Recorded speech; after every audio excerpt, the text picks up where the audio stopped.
Rooting out corruption requires brave people who make the difficult choice to blow the whistle on those in powerful positions.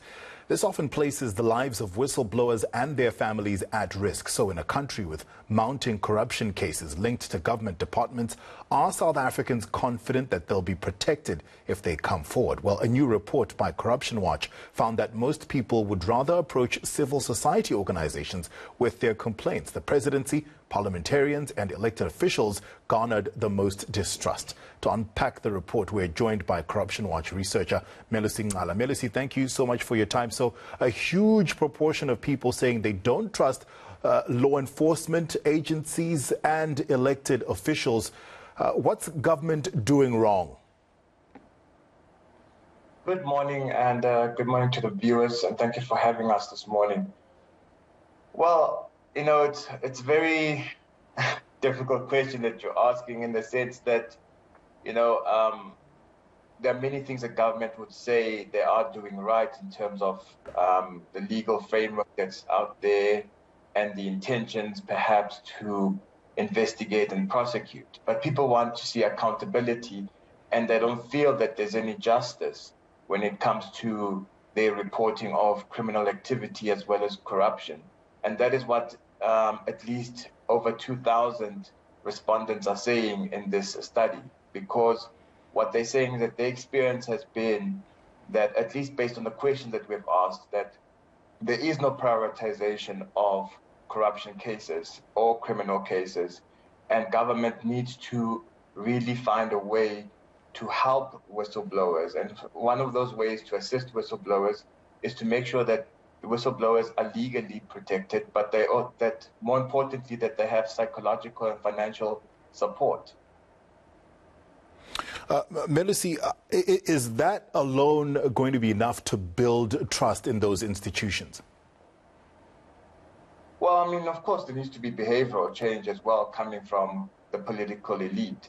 Things cannot continue the way they are. We can't have politicians constantly being implicated in corrupt acts.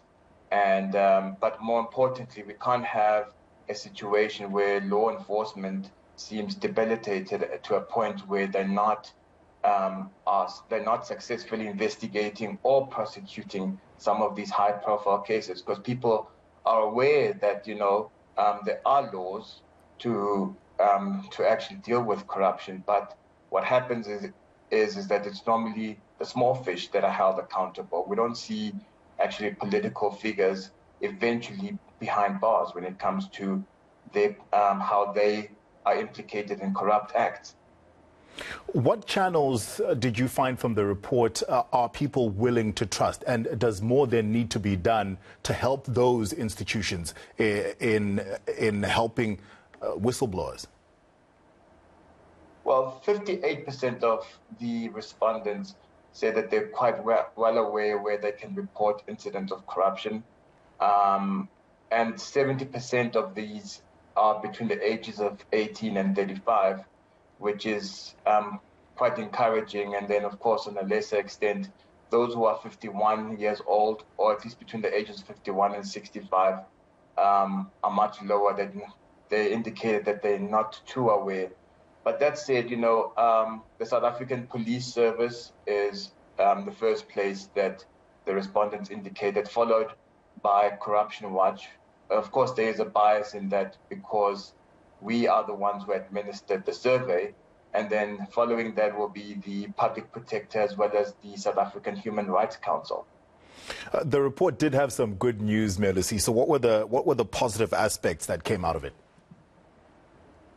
The positive aspects is that more than 3/4 of South Africans are more than willing to report corruption should it happen in the future. But more importantly, they are willing to report corruption when it implicates political figures or business persons, family members even, was one of the categories that they said, you know, if it's a family member or friend, they would most definitely be willing to implicate. But also, they believe that, you know, when you report corruption or acts of criminality, that adds to our understanding of these issues, and at least it brings awareness and encourages others to step up and also call for accountability. I guess, with so many people willing to come forward, that means that government and the powers that be need to stop then shooting themselves in the foot when it comes to helping the people who come forward. Yeah, it's because, South Africans believe in democracy ultimately, and they believe that, when they blow the whistle on corruption, we can strengthen our legal instruments.